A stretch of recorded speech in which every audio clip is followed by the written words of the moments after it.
생각들을 관점을 좀 수렴해가면서 다시 정리를 한 내용들입니다. 그래도 아직까지 뭐 여러 가지 미비점들이 있기 때문에 많은 분들의 질정 부탁드리겠습니다.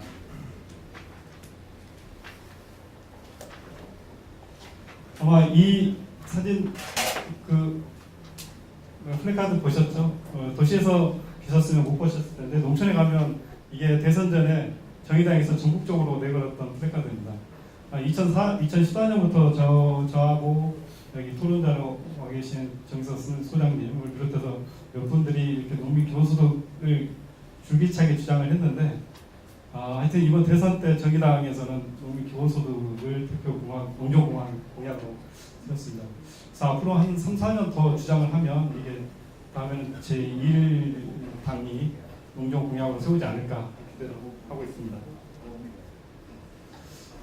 많은 사람들이 요즘은 기본소득에 대해서 이렇게 논의를 하고 있어서 많은 사람들이 알고 있지만, 제가 요즘 드는 생각은 기본소득제는 인권이라는 생각이 듭니다. 사람이라면 누구나 이렇게 존중받을 수 있는, 이렇게 존중받기 위해서 누려야 될 권리라고 생각됩니다. 그래서 농민인권이라 하면 저는 여러 가지 그 권리들이 있겠지만 그 농민 중에서 가장 중요한 게 농민 기본 소득이라고 생각됩니다. 많은 정책들이 아까도 설명했지만 많은 정책들이 실행이 되지만 결국은 농민들한테 오지 않는 게 소득입니다. 그래서 농민 기본소득은 권리이면서도 제가 최근에 이제 인터뷰 가서 물어보니까 기본소득은 권리가 아니라 생존이라는 얘기를 하십니다. 저희 충남도에서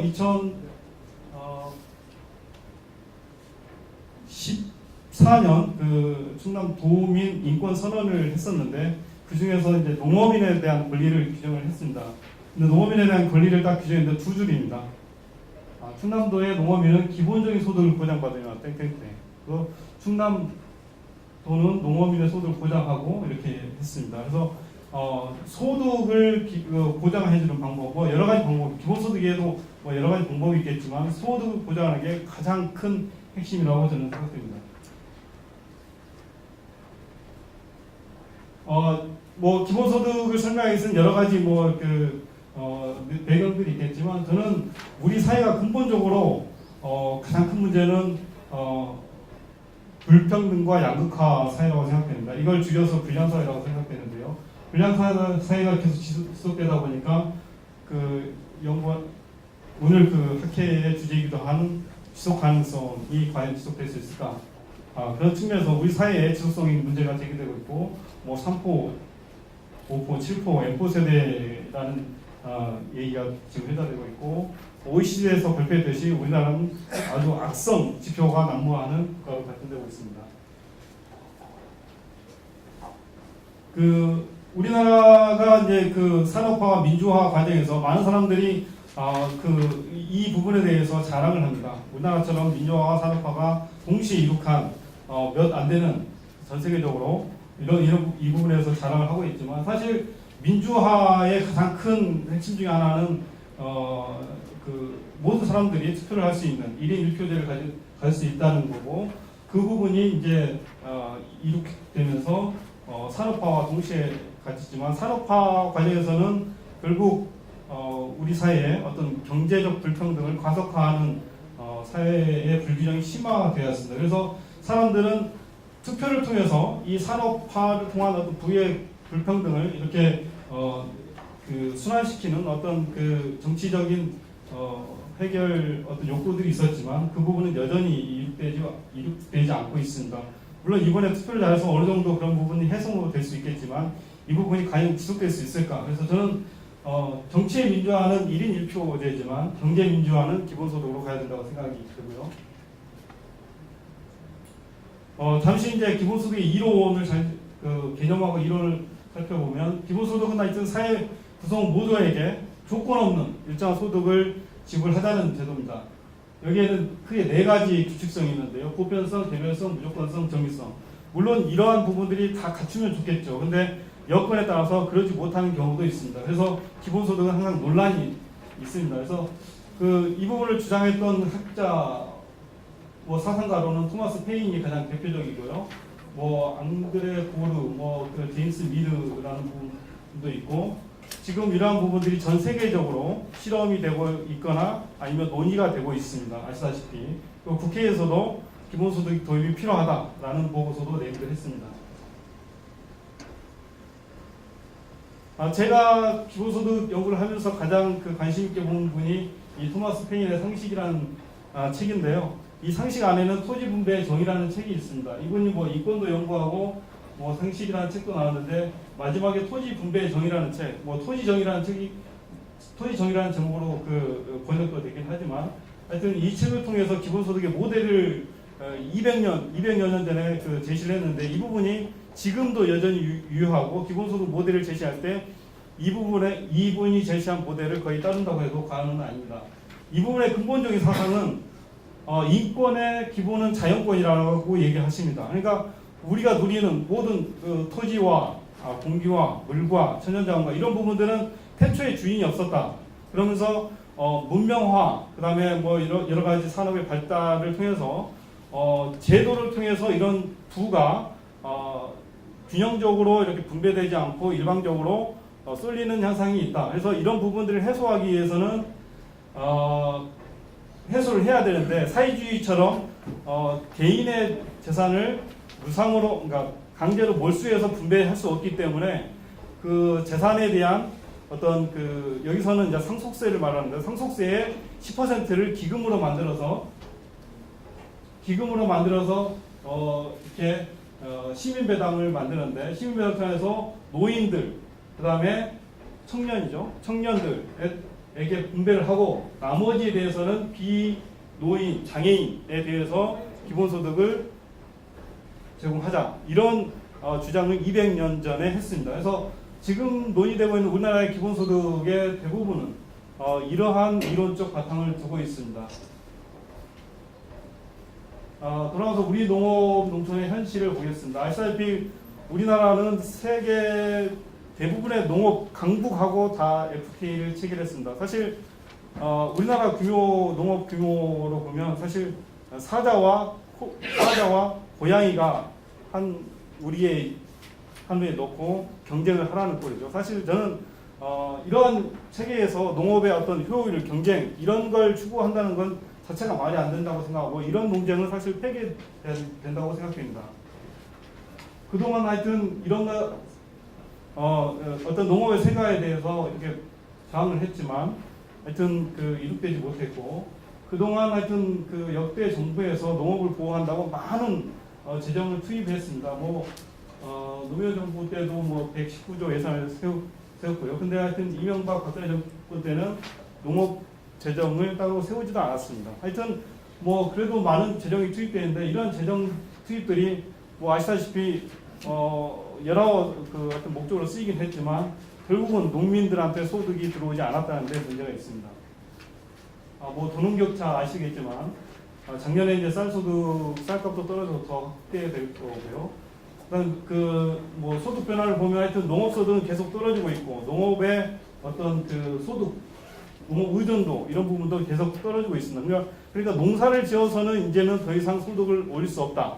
그런 결론을 낼 수 있습니다. 그래서 이제 직불금을 많이 주지만 직불금에서도 여러 가지 문제가 지금 제기되고 있어. 지금 직불제 개선도 하고 있는데 하여튼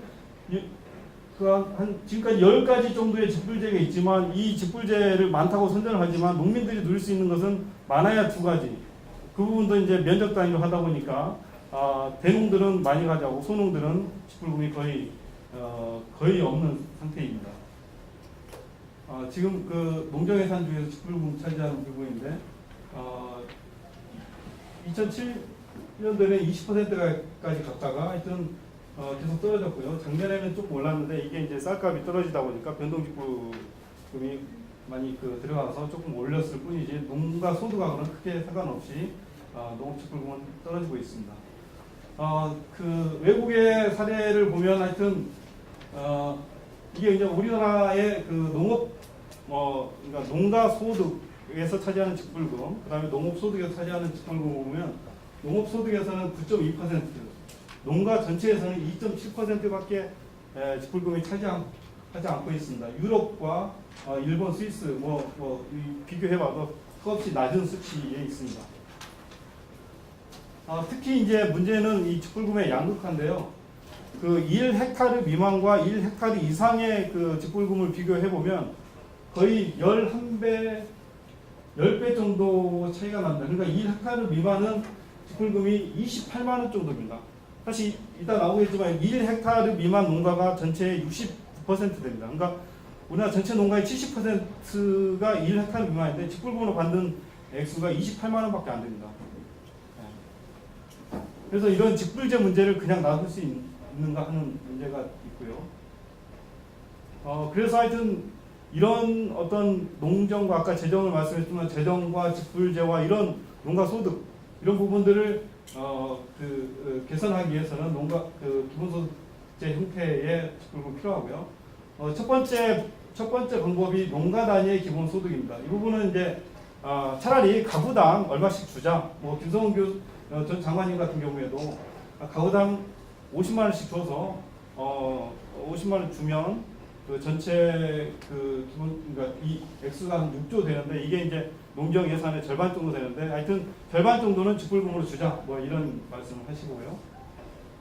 근데 이제 지금의 어떤 직불금은 이제 면적 단위다 보니까 좀 면적을 약화시키고 한 1헥타르나 2헥타르 미만은 좀 비슷하게 주고 나머지는 친환경 농업을 하면 좀 인센티브를 더 주고 면적에 좀 제한을 둬서 주자 뭐 이런 말씀을 하십니다. 두 번째는 이제 개별 농가 단위의 직불제인데요. 연령별로 따지면 20세 이상 우리나라에서 연령은 제한하지 않죠 농업인에. 근데 연령을 이렇게 따져 보면 하여튼 고령인하고 이게 청년, 중장년 나눌 수 있는데요.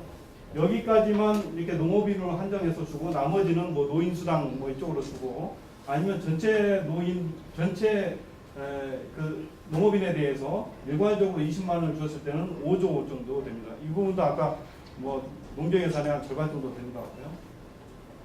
세 번째 방법은 그러니까 그 기본소득 얘기할 때 농민 기본소득이라 하면 이게 참여소득이라고 할 수 있는데 참여소득이 과연 기본소득이냐 뭐 이런 뭐 논쟁도 있는데 저는 넓은 의미에서는 그렇다고 치는데 아무튼 그렇다면 농민과 비농민을 따지지 않고 지금은 지역이 그 한국고용정보원에서도 예측했지만 2030년 가면 그 읍면동 가운데 3개의 읍면동 가운데 하나는 그 소멸될 것이다 이런 그 예측도 내고 있는데 그렇기 때문에 농민과 비농민을 따지지 말고 일괄적으로 지역에 특히 낙후 지역 소멸 가능성 있는 지역을 선택해서 이렇게 주는 방법이 있을 것입니다. 그래서 뭐 한 면에 2,500명이라 잡으면 그 2,500명에 대해서 뭐 몇 개 할 것인가는 뭐 정치적인 문제이지만 그래서 지역 낙후 지역에 농가 비농가 따지지 말고 주자 뭐 이런 그 방법이 있을 수 있습니다. 그 많은 부분들이 그 농민 기본소득 얘기하면 재정을 뭐 얘기를 하는데 사실 재정은 여러 부분에서 마련될 수 있다고 생각됩니다. 아까 강마희 박사님 얘기했듯이 지속 가능한 농업은 정치적 영역이기 때문에 정치적 문제에서 해결된다면 예산은 마련될 수 있고 사실 농업 예산뿐만 아니라 사실 행자부라든가 복지부라든가 그런 부분에서 예산이 많이 있기 때문에 그런 부분을 같이 합치면 될 수 있지 않을까 하는 생각이 듭니다. 그 실행의 예인데요. 그 인도에서 농촌에서 이런 농민 기본소득을 실시한 예가 있어서 작년 그 세계 기본소득 대회에서 발표해서 굉장히 반응이 뜨거웠었고요. 충남도에서도 그동안 주었던 자체적으로 어떤 벼 경영안정 직불금을 벼 경영안정 직불금하고 비료를 지원했는데 그 비료 지원비하고 다 합쳐서 일괄적으로 모든 농가에 36만 원씩 지급하는 충남 농업 환경 프로그램을 올해부터 실시를 하고 있습니다. 이런 부분이 적은 부분이지만 앞으로 이제 액수를 좀 확대해 나간다면 모든 농가들이 혜택을 받을 수 있는 그런 그 기본소득이 되지 않을까 하는 생각이 듭니다. 결론입니다. 하여튼 앞서 얘기했던 어떤 우리 농업의 가치와 농민의 지속적인 삶을 보장하기 위해서는 기본소득이 필요하고 그 방법은 여러 가지가 있고 재원도 여러 가지 마련될 수 있다고 생각됩니다. 그래서 뭐 전체적으로 실시하기는 어렵다면 시범적으로 뭐 어떤 지역, 마을, 면 뭐 이런 단위로 실시를 해서 그런 효과들을 계속 발굴해 나가서 확대한다면 이 가능성이 있지 않을까 하는 생각이 듭니다. 두 번째 결론인데요. 제가 이 연구를 하면서 이렇게 내린 결론은 사실 예산은 많이 있습니다. 농림부에 많은 예산이 있고 예산이 있는데 이런 부분들을 유럽과 달리 그 중앙에서 이 예산을 직접 주지 않습니다. 그래서 그 지역에서는 지자체나 농민들은 이 예산을 받기 위해서 사업을 받기 위해서 줄을 서야 되고 이세를 뭐 이렇게 가서 어떤 아쉬운 소리를 해야 되고 이런 시스템 하에서는 농촌이 바뀔 수가 없다. 농민이 바뀔 수 없다. 그래서 절반의 예산은 농민들한테 직접 주고 농민들이 직접 그 예산을 통해서 기본소득을 통해서 농민들이 직접 만드는 농촌 그리고 정부는 그런 예산들이 골고루 전달될 수 있도록 지원하는 체계를 만들어야 될 거라고 생각됩니다. 이상으로 발표를 마치겠습니다. 네, 고맙습니다. 그러면 정기석 소장님. 네.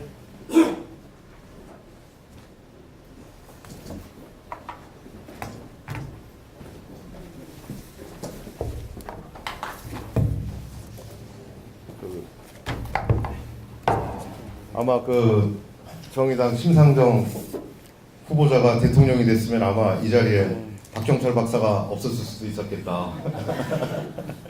다음에는 못 올 것 같습니다. 다음에는 못 올 것 같다고 합니다. 예, 그 마찬가지로 그 농민 그 기본소득에 대해서 계속 공부를 해오시고 연구해오신 그 마을연구소의 정기석 소장님께서 간단하게 좀 코멘트 부탁드립니다.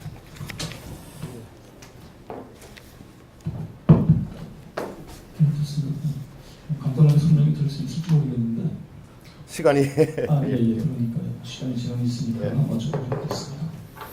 세상 돌아가는 이야기를 좀 하고 그다음에 얘기를 할까요? 저는 요즘 청와대에서 인사 발표하는 뉴스 듣는 재미로 살고 있습니다. 그래서 어젠가 오늘인가 또 발표가 된 부분이 있는데요.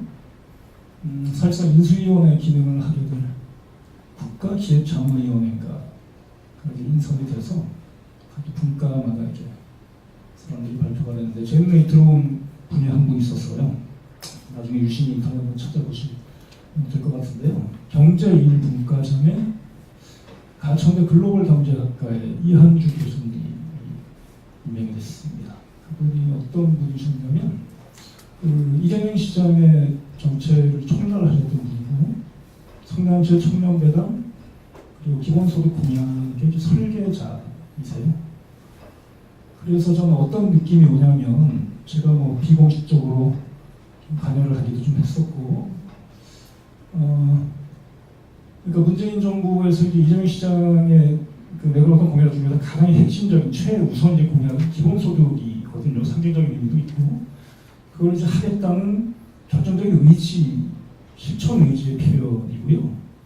그러니까 경제 1분과가 겨시경제 쪽을 주로 담당한다고 되어 있는데 그렇다면 패러다임과 틀 자체가 바꾸는 작업부터 시작이 되지 않을까.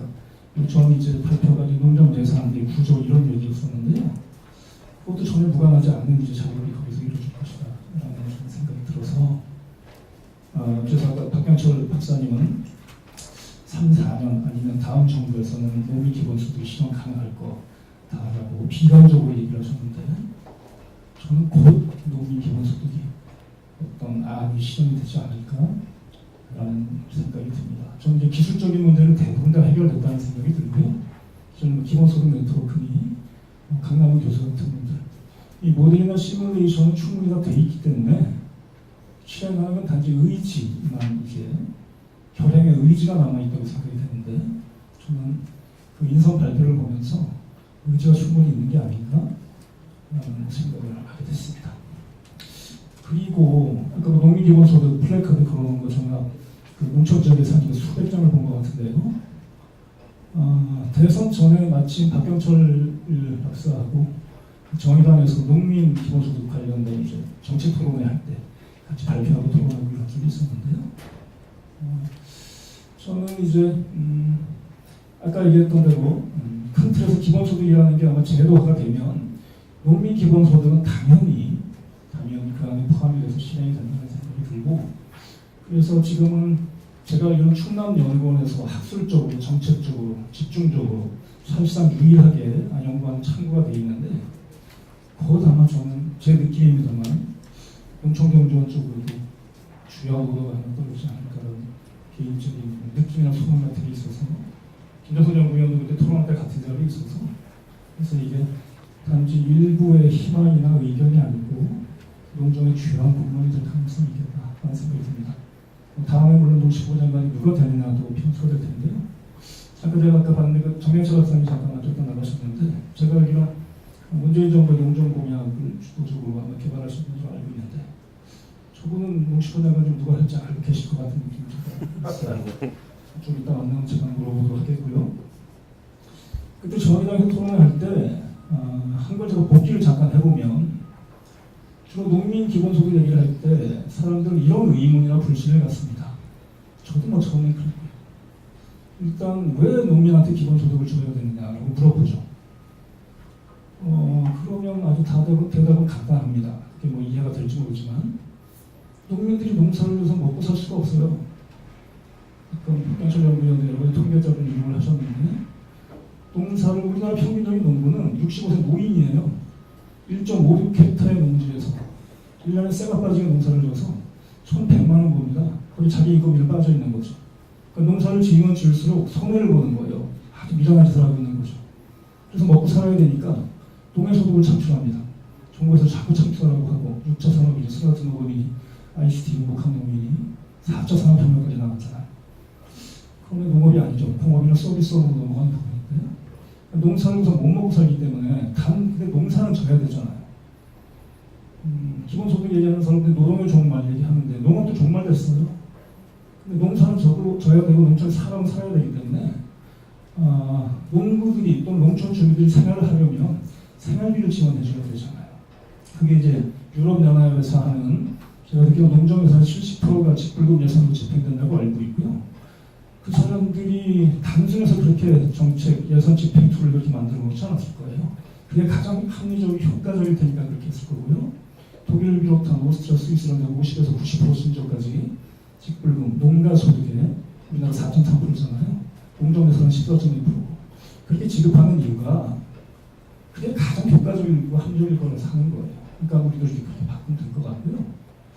그리고 두 번째는 그런데 왜 농민한테만 우선적으로 우대해서 기본소득을 줘야 되느냐라고 또 물어보는 사람들이 있습니다. 저는 도시민들한테 줘서는 안 된다고 생각해요. 도시민들이 기본소득 받고 싶으면 농민으로 전향하면 되죠. 농촌 주민들. 하방해야 됩니다. 도시에서 빈민으로 난민으로 살지 말고 농촌이나 지역으로 내려가야죠. 도시민한테 기본소득 주면 안 내려갈 거 아니에요.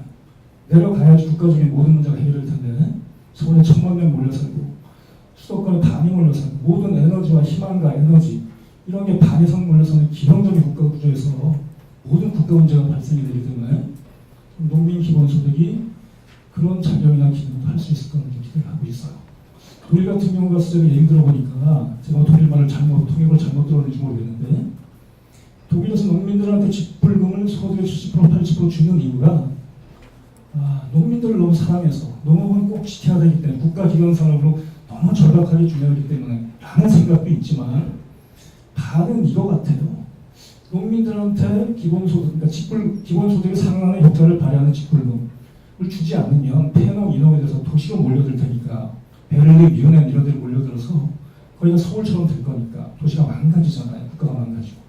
그거를 차단하기 위한 사전 투자의 의미로 직불금 제도를 하고 있다고 저는 생각이 됩니다. 단지 농업이나 농촌을 사랑하는 마음 때문에 그런다고 생각이 되지 않아요. 우리나라도 농민기본소득은 농민이나 농업을 위한 제도가 아니죠. 국가 전체적인 국민을 위한 제도입니다. 이 도시민들이 그런 생각을 인시한적에서 못하고 있는데요. 그거는 세 번째는 아까 박병철 장군이 마치 재원 조달하는 것들은 나열을 하셨는데 그리고 재원을 어떻게 마련하는지 한번 의문을 합니다. 자기가 재원을 마련할 것도 아니면서 돈은 얼마든지 있죠. 돈은 얼마든지 있거든요. 지하경제 수출하고 불로소득 같은 거. 일단 이재명 시장 후보가 이제 그 기본소득 제도를 했을 때 재원이 국토보유세였잖아요. 그러니까 토마스 페인 얘기도 하셨는데 우리나라도 조지 이스트라고 하는 사람들이 재원 국토보유세 모든 자연, 땅, 특히 땅 같은 경우는 모든 사람이 공유자이기 때문에 국토보유세 같은 것들을 합리적으로 하고 세금 더 내야죠. 돈 많이 버는 사람들. 독일, 유럽 같은 세금을 많이 버는 사람 많이 내는 거기 때문에 재원이 가능하거든요. 이게 정상화시키면 재원은 얼마든지 마련된다고 생각이 됩니다. 예. 마무리 좀 해주십시오. 예, 마무리하겠습니다. 마무리하셨습니까? 고맙습니다. 예. 두세 가지 또 이렇게 또 재원에 관련된 부분까지 원래 이제 이게 토론답게 되려면은 기본소득제에 대해서 이 반대하는 생각을 갖고 있는 사람이 토론자로 이제 근데 두 분이 그냥 뭐 짜고 치는 것 같아가지고 혹시 이 플로어에서 장 박사님 요거 좀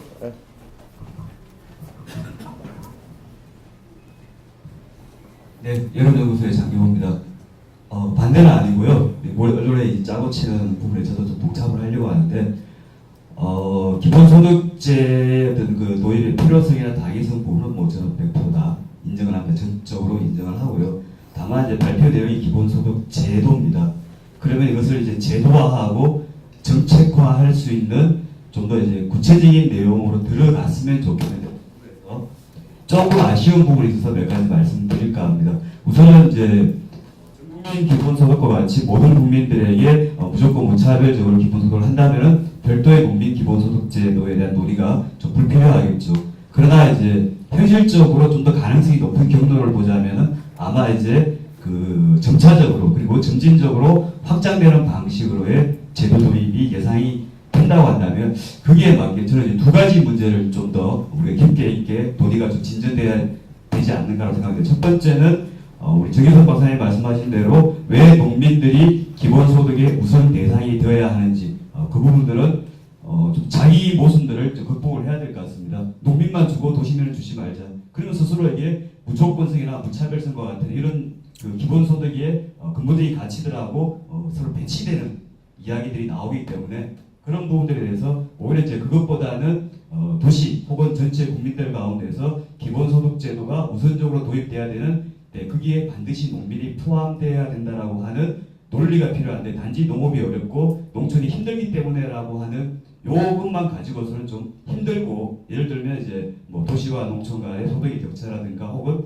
삶의 질 격차 혹은 뭐 공공 서비스의 격차와 같은 그 차별 격차에 대한 부분들을 좀 더 설득력 있게 담아내야 될 것 같고요.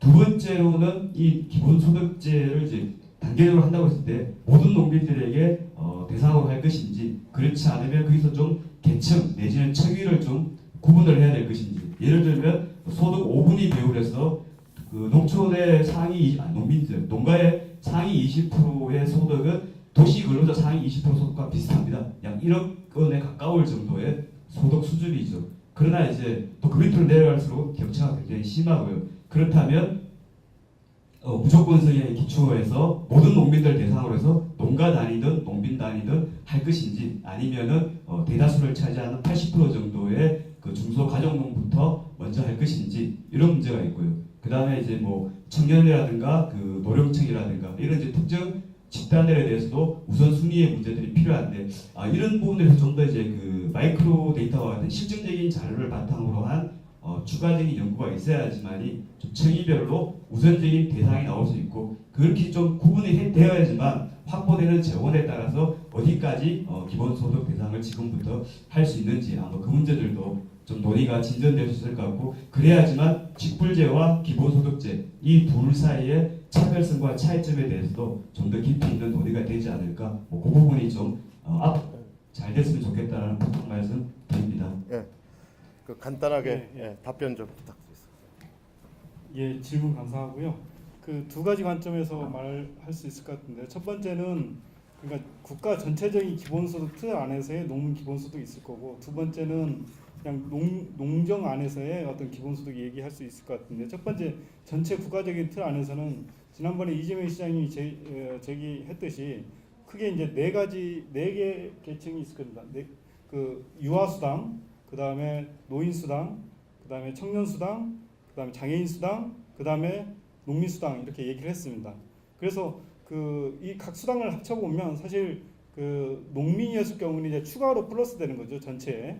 그래서 이제 하여튼 한 가정에 예를 들어서 그 부모가 애 둘 데리고 농촌에 있을 때는 기본적으로 40만 원을 받고 농민이기 때문에 농민수당 가면 20만 원 더 받죠. 그러면 60만 원이죠. 거기에 혹시라도 장애인이 있으면 70만 원이 됩니다.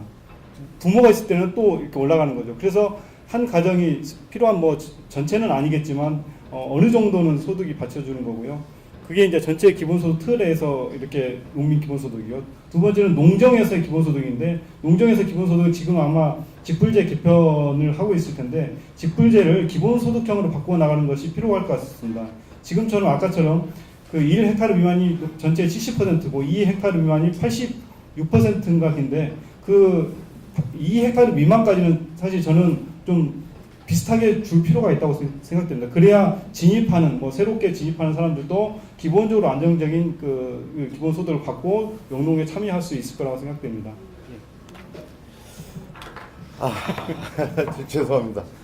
제가 너무 시간을 뭐 재원과 관련된 부분도 아까 이제 박정철 박사님이 이제 그 발제하면서 이야기 나왔습니다만은 그 3평짜리 저온저장고를 개별 농가가 지을 때는 400만 원 정도밖에 안 든대요. 그런데 정부의 보조금을 받을 때는 700만 원짜리로다가 400만 원짜리가 700만 원짜리가 돼버리고 그런데 대신 50%는 보조를 받다 보니까 자기 돈 지을 때는 400만 원인데 보조금 받아서 지으면 350만 원.